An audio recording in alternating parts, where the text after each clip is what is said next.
I was busy dancing. I like the Dancing? intro. I think I would enjoy if it was a little bit longer. Just gets into the Well, mood to wait for the people to come and have a chat with us. Looking forward to it. I so want to speak with people. And there's the link under us, people. If you are watching already, if you want to be part of the discussion here on the studio, just click or copy that and get it on your browser. In no time, you'll be here with us live talking with the atheists. That could be a we've very interesting. uh, absolutely. Oh, and Bolilang, I have to compliment you once again on your look. There's something that reminds me of the character Morpheus in The Matrix. So I told you earlier that I'm just needing your little round glasses and the red pill and pill. So let's feed the people. Is it the red pill or the blue pill that's reality? Do you remember? I think the reality is the blue pill. Which one? The red pill So that or the? Mm, we'll see. Let people choose whether they want the red or blue. The one who chose the right one will be here on the channel. The ones who need to escape from the matrix. But the yes, ones that want to sleep, then yeah, we'll see. Then tell us which pill did you take when you come here, because we forgot which one is the right pill. yes, help us, please. It's been ages since I watched The Matrix because you know, Bolilang, to me, one of the most advantageous aspects of leaving religion was to uh, enter reality and to explore the amazingness of the reality that we live in. Yes, it's not always pleasant. In this week, Mhm. my aunt passed away. She was almost 80, and uh, I know of my other another aunt of mine is seriously ill in hospital. But you know what? I'm 50, so to that's the time we're moving into. My relatives or my aunts and uncles are in the 80s, and Mhm. that's life. And Yeah. that's it's hard, but it also enables us to celebrate life we have. Living in the material world 100% without one foot in heaven or in the supposed proposed heaven that might be sometime afterwards has made life much more precious to me because I'm convinced that this Mhm. is all we have. And when it's gone, it's gone. So, yeah. Yes. Imagine if you leave this world and you are living just for the future, and you think that the future is when you are dead, and when you die, hey, you can't even discover that you are dead. When you die, it just goes blank, and you have not lived because you have been living for the next life, and there's no next life. That would be a sad experience. In fact, usually I ask that question to people who ask me, uh, "What if you die and you discover that there's God?" I said, "What if you die and there's nothing, and you haven't lived? You have wasted that life." They said, "But That's yes, I'm listening." now I was They going to usually say, say, I wonder. Go ahead. We have a lag. We have to move around the lag, Bolilang. We'll have to be "Oh patient yes, with one another. yeah." I was saying, then they say yours is terrible because now you'll be facing God. But I say, no, that will give me a good opportunity to talk to God. I say, God, You are real. Why did you send such crooks to tell me about you while you are real and here? Really, please tell me, why did you choose a difficult route to communicate with me? Because I would have enjoyed and I would have been very faithful. If you came to me like you came to Moses, as it is written, or if you came to me like all the other people that is written in the Bible that they experience you, then we could be big friends. But you send people that I don't trust. I have a So, slight, not a different take on that, but maybe something else that some of our religious guests that we're hoping to receive sooner or later might take me mhm, on about. If if God appeared to me, and he was like the God of the Old Testament, then I would absolutely 100% have to acknowledge that he exists, that he is real. However, I don't think I would have bowed down to him. I don't think I would have worshipped him, because to me it would have been like worshipping Hitler. And I don't know if I would have had the courage if I were a German living under Nazism. I don't know if I would have had the courage. mhm, I hope, I like to think that I would have, but I wouldn't bow down and worship Hitler. The fact that Hitler was real in the lives of many people wouldn't, I would rather be killed by Hitler than worship him. And I do feel a little mhm, bit like that about God. Um, if I were Moses and he told me to kill the firstborn of the Egyptians, I would have gone into conversation with him about, is this really the best way to handle this matter? Is there not another way to do it? So maybe that's mhm. why God didn't choose people like you or me, Bolalang. He knew we would enter into discussions with. Well, Abraham did. I mean, Abraham asked God to not destroy Sodom and Gomorrah. So why can't God give us the same grace that he gave Abraham? Maybe then when you meet God and God says, forget about the Bible. I have nothing to do with it. That silly Moses started that trend, and so other people followed it. I don't visit people like that. I don't talk to them. Yes, he did uh, uh, go with people. He did go to the mountain, and he told them that he was meeting with me. No, I was not there. It was his story. Can you There are many imagine? possibilities here. Absolutely. And these Mm. are the things that we would like to discuss with Christians. So maybe we can just tell our audience that firstly, Bolilang is the boss. I'm just the second girl. So Bolilang, you stop me anytime, because if maybe we get somebody to talk to us. So that's the first thing I wanted to get out of the way. And secondly, No, no, no, no, we no, no. I can see what you are doing. You want me to be uh, first in line when they shoot. That you just oh pick up my my corpse when when I'm dead. I'll just I'll join the trenches with you, Bolalang. But you remind me, my son, not my son, my husband used to have this saying. He said when they were at varsity, if they met a girl, they had. It's actually very nasty, because they'd say, "For you, I kill a bull. For your sister, I kill you." I don't know if you know that saying. Why? Yeah, it's just students, men. Oh, we have a hello. Who's this Facebook user? This is a mysterious mystery person. Hello. Yes, we can say hello.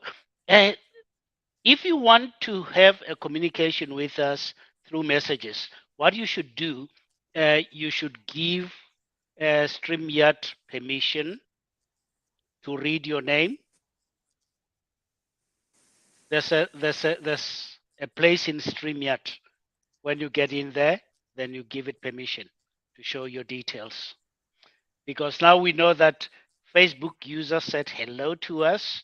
Facebook user, uh, you can use that link under us and come and say hello in flesh, or not in flesh, virtually, but at least we'll be hearing your voice.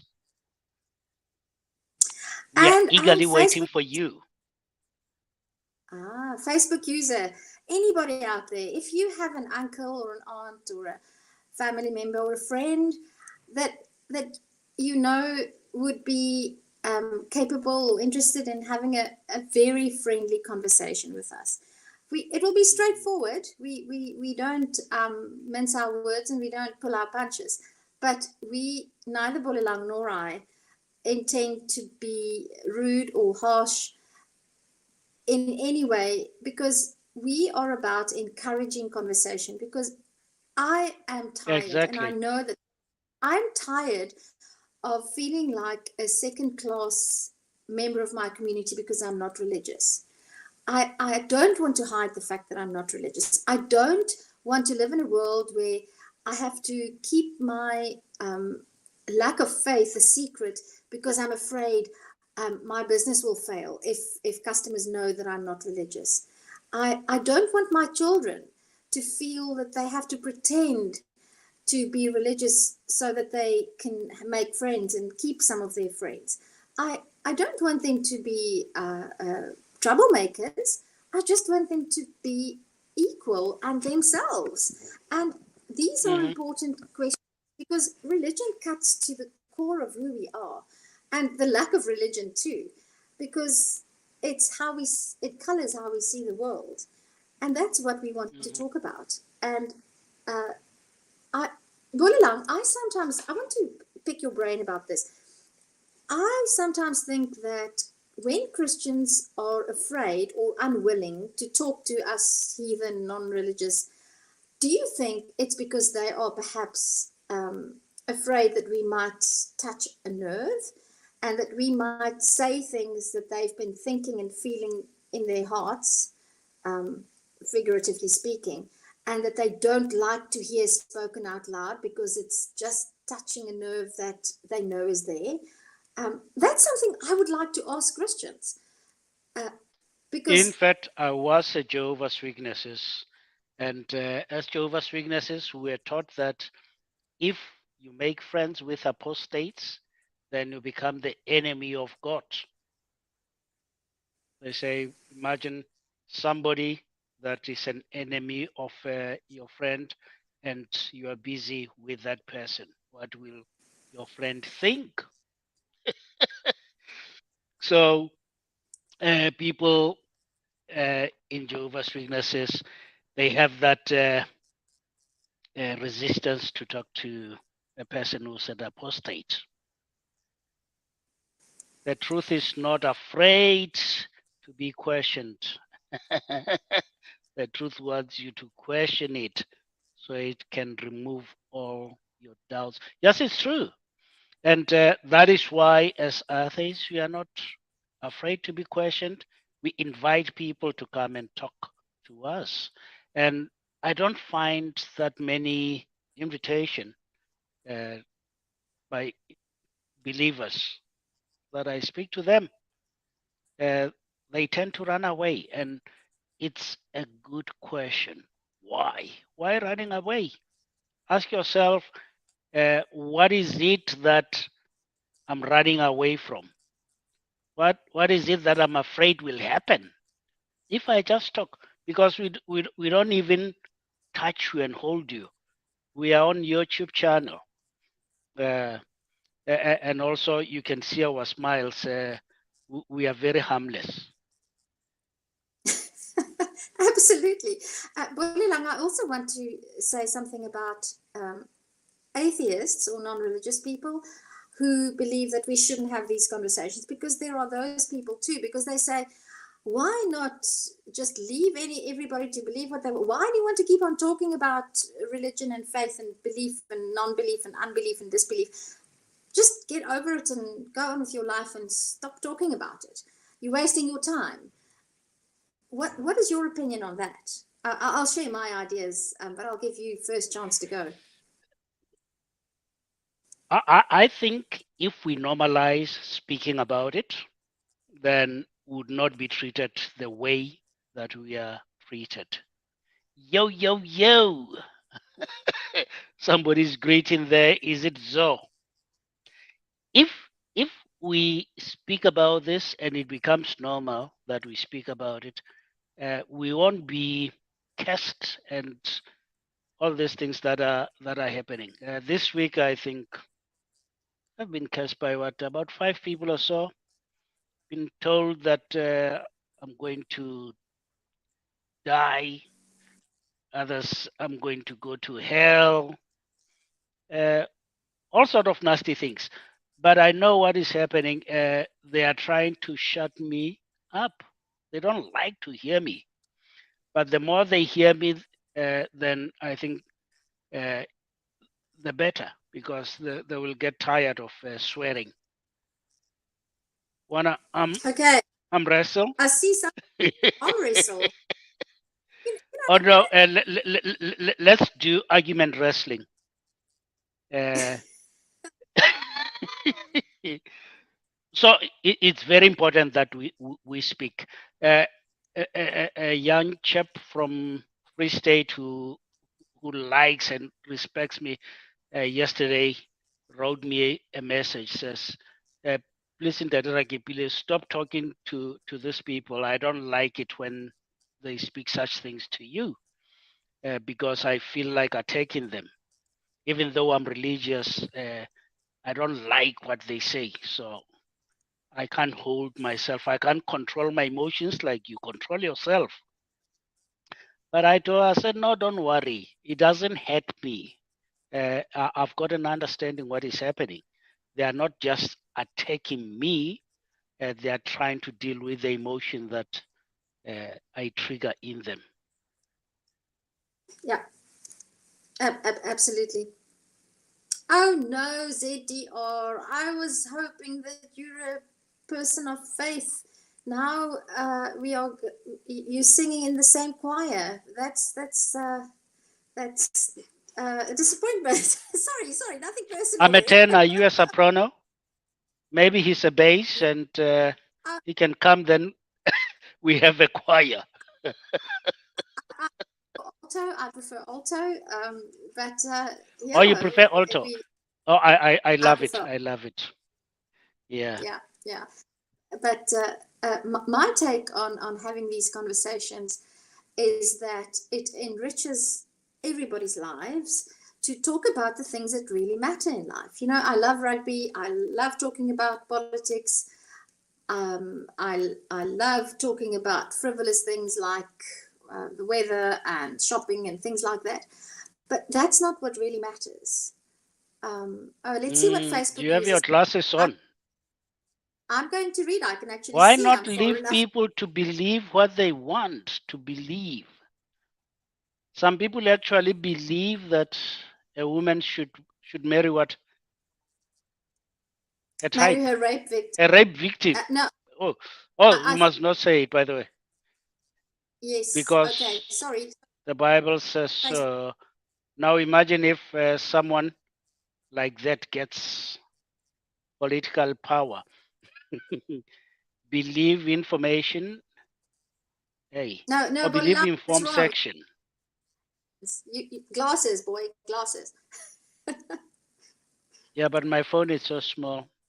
I Oh dear. it's not even glasses. I need binoculars. And also because the message is long, so it's squashed. It says believe informed sections and actions have consequences. That's why I care. Oh yes, yes.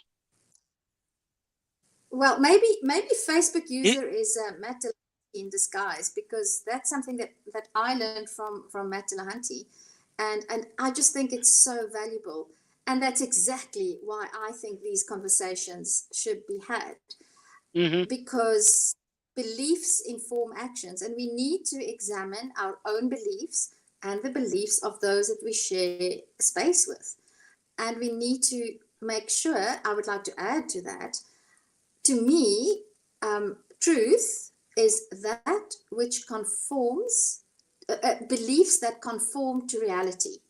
To me, that's my go-to basic definition of what is true, because that's something I've often been confronted with as well by people that say, so how do you know what's true? How do you know what to believe? And my answer is, in the shortest possible way, that which conforms to reality. And there are many that we can actually test and to determine the extent of the truth of a proposition. And that's what we need to do. And in my case, if they say, why don't you believe? If it's truth, I don't have to believe it.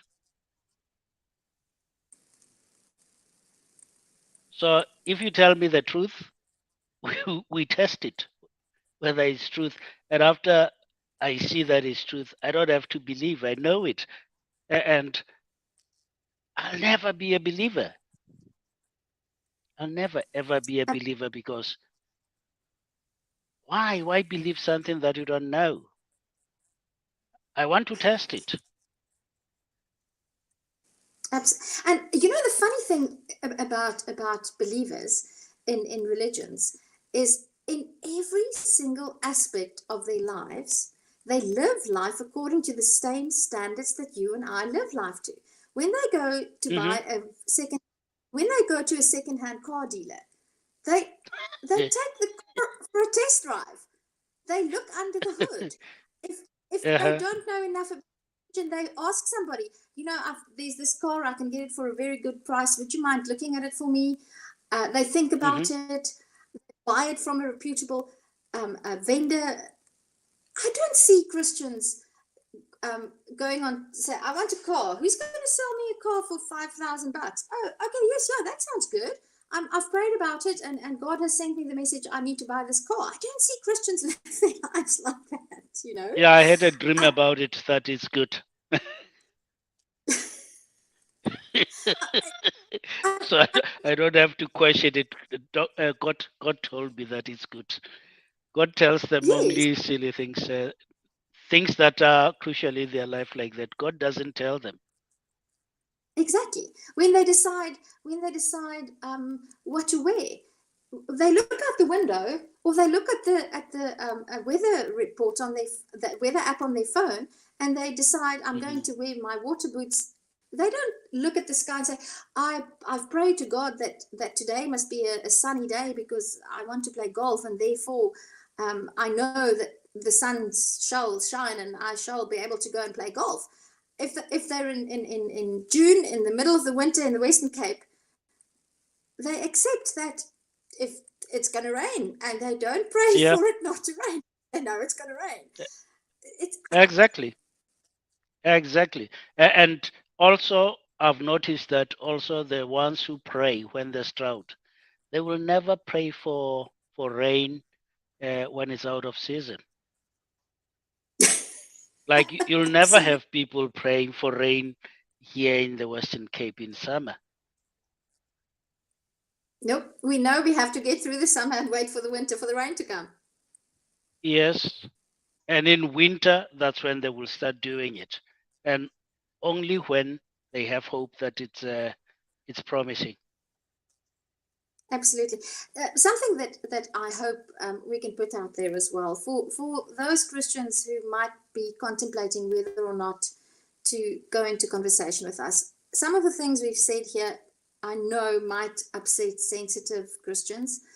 And I don't want to make excuses for what I've said, but I do want to say that although it might not sound like it, I empathize, because there was a time in my life when I used to go into my children's bed at night, bedrooms when they were little, and I used to lay my hands upon their little heads and pray for their safety. And there was a time in my life when I believed that God looked out for me, and that if nothing bad happened, it was because I prayed. I sincerely believed it at the time. It's I can understand if people say that I couldn't have believed it, because when I look back to my former self, I sometimes wonder, did I really believe that? But when I read my diary, so I'm a keen diarist. I've been keeping a diary since I was 14. And Mm-hmm. what one writes in one's diary is extremely honest, because it's only to oneself. So if I read back to my diaries, I've written many prayers in my diary. And I'm not, no, I don't. I don't think one is sane if one is going to take the time and effort to write down long prayers and not believe it. Uh, so that's my evidence that I truly Mm. believed in God, believed all the Christian tenets, and I have a lot of empathy with people who still believe it, and I hope that that encourages those who are out there to phone in and enter into conversation with us. So if you know anybody religious, please encourage them. I made a joke before we started, Bolilang. I said, uh, if nobody phones in now, then we're going to record all these conversations that you and I have to fill the air, the dead air. But 5 years from now, we're going to play these clips to the people who are waiting in queue to get onto chat with us. So let's make it worth their while, Bolelang. But funny, also, I see a message there. We'll talk about this message. I say 5 years down the line or 10 years down the line, you might find that those people will be co-hosts there. He says, "Oh, you remember your your second program? I was watching it. I wanted to talk, but I felt that it was not good. Something never felt good about it. I know it's coming." Peter is asking, how many Christians do live according to all Bible teachings? Is that even possible? No, it's not possible, and that is why uh, always you are told that you are a sinner. Uh, those principles are good to make you feel guilty, so that you should want the sacrifice of Jesus. Well, something I can perhaps mention. It might be a good something to look into. Some 10 years ago, there's an author. I've forgotten his name. I think his surname is Jacobs, and he actually wrote a book. He lived according to the Old Testament principles for one whole entire year. He literally is a New York Yeah, journalist, but but and but he wrote a what book. somebody says and what somebody leaves. I want to know whether Jacobs was he honest or what?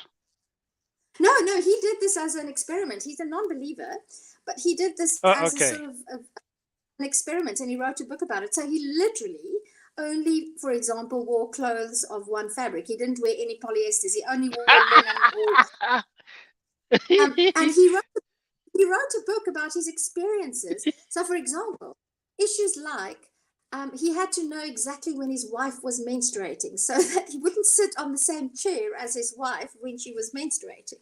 His wife wasn't too impressed with his efforts. He literally followed all the laws.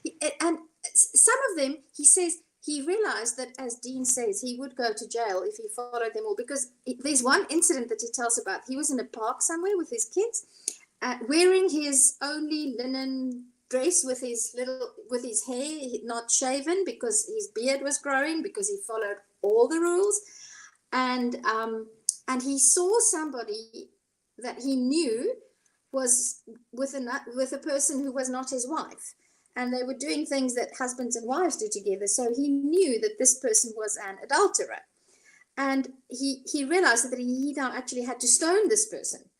uh, so Hmm. so he said the Looking best thing he looking for could do. stones now.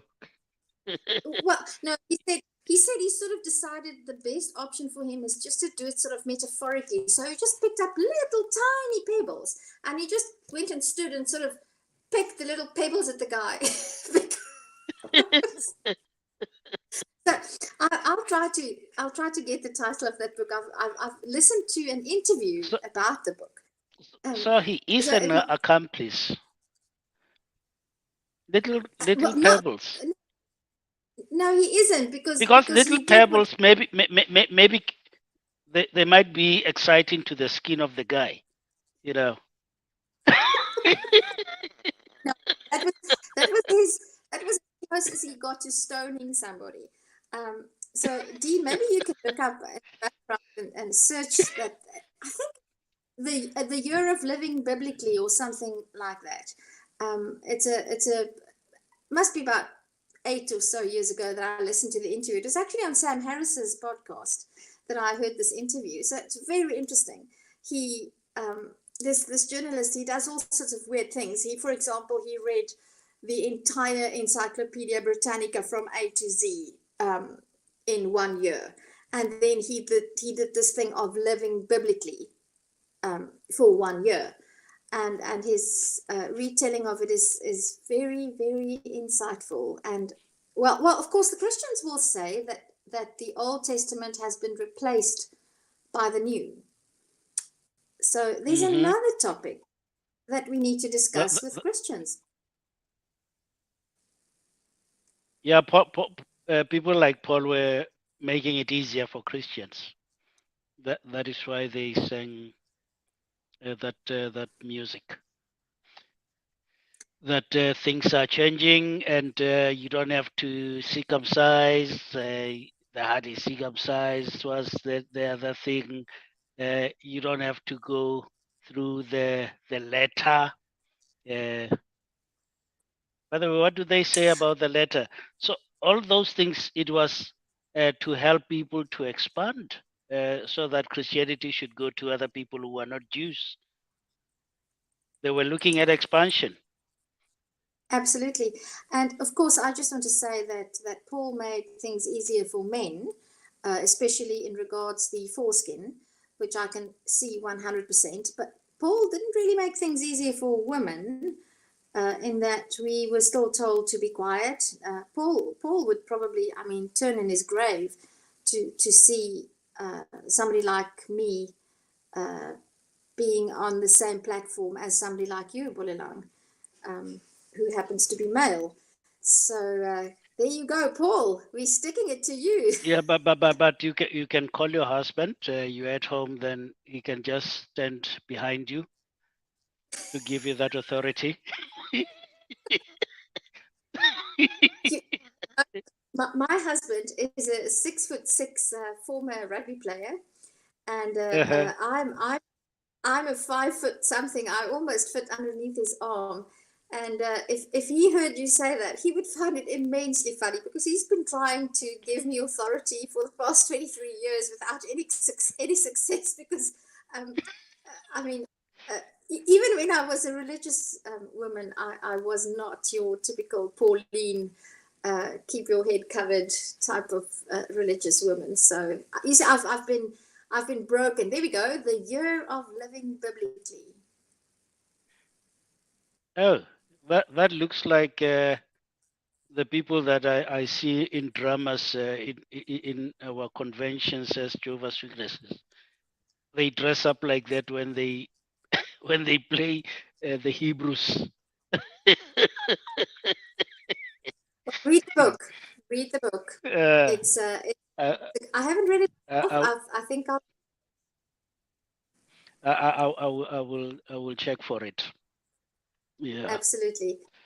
So, Bolilang, we've been going for 34 minutes. I think the Lord God has closed the mouths of the Christians in South Africa today, or maybe they are preparing to go to the evening sermon, uh, or maybe they just don't know about us yet because we are a fledgling well, the organization is not fledgling, but our little group is a fledgling group. We have a Hmm. lot of work to do, and put some of these clips on your personal TikTok and get those people who were cursing you and damning you to hell. Maybe some of them will. I'll hold your hand and we can take them up, you and I together. How's that, Bolilan? Yeah. Yeah. We can invite those. I missed an opportunity. I could have invited some of those. Next time. Yeah, and the ones that were very vile, I even block them. I can unblock them and say, "Hey, come to the public. We want to talk. I saw that you are That's it. passionate about this." Mm. No, that's a good idea. That I never even thought about it. But you see that. here's an idea also. If somebody who leads a church is listening there, imagine putting us on a projector live, and you show to your congregation that you've got God's Holy Spirit, and you can take out demons out of from these two people. Here's an opportunity. Do it. That would be Yes, good evidence to the congregation. Imagine the and fame that you will have. absolutely. And Bolalang, I want to latch on to that. You know, I think it's not that hard. Sorry, I'm just gonna check something. Hang on. Yeah, so people use this opportunity because this is like a thorn in the flesh. So just settle this issue. Come out and talk. Uh, So yes, I you are had back. to run away. Yes, there was a door that opened, and I have cats and dogs, and my cats and my dogs don't get along. So I wanted to prevent death and destruction, but everything is under control. I wanted to say Oh that yes, I have a dog which was killed by my cat when I was still a teenager. okay, with Unbelievable. me it's the cats are killed by the dogs. Now that cat killed the dog. Okay, how big was the dog? How big was the cat? It was an Alsatian How did he do that? Oh my God, that's a with miracle. nails because the eyes. Yo, yo. Hey, Whoa. oh, Excuse me. we've Like got a I guest. yeah, this is a little bit unrelated. I just got one thing to say. Uh I huh. thought Okay, Oh, he's he's gone. gone. Uh, Okay, what I was going to say, Bolilang, is I'll stop immediately if our guest returns. Um, you know, missionaries go out to convert people who are not religious. And it's a very important part of Christianity to go out and convert the unconverted. I think mhm. that's not so difficult to convert somebody who's not a religious person. You can do that with emotion. You can do that with maybe gifts and miracles and things like that. I would like to not put a challenge out there. Well, I suppose it is a challenge. If you can reconvert somebody like me who spent the first 40 years of my life devoutly religious and then deconverted on my own, if you can convince me, and I'm open to be convinced, that's why I want to have these conversations. And if you can convert Bulalam, Bulalam, what a challenge is that? I mean, surely it's David and It Goliath. won't work. It won't work. You know too much. Let's see, uh, maybe no one never knows. God's ways are mysterious. mm. Sometimes they tell us of people that they say, no, this person was an atheist. Or you get a person who says, I was an atheist, and then I'm back in religion. But usually it's youngsters who tell me that story.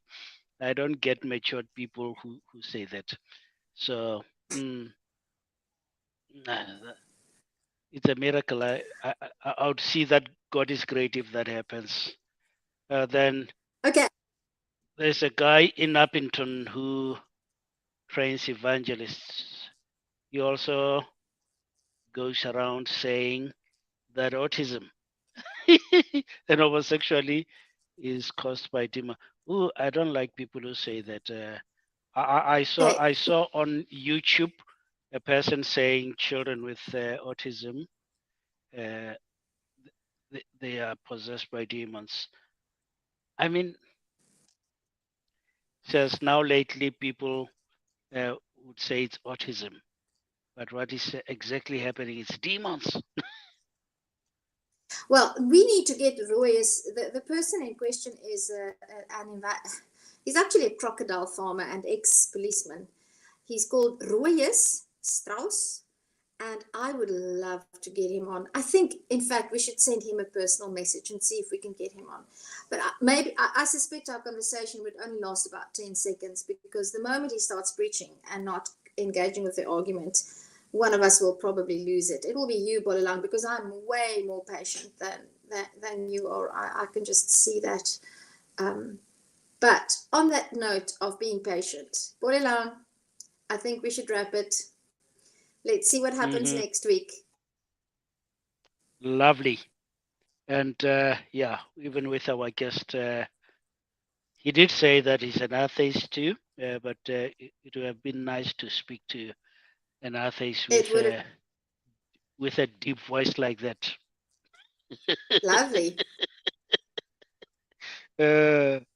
Okay, it was lovely. And your aunt, I don't know your aunt, but I saw her pictures. She is full of life, and for an old person, she looks amazing. Where she took a picture with your daughter.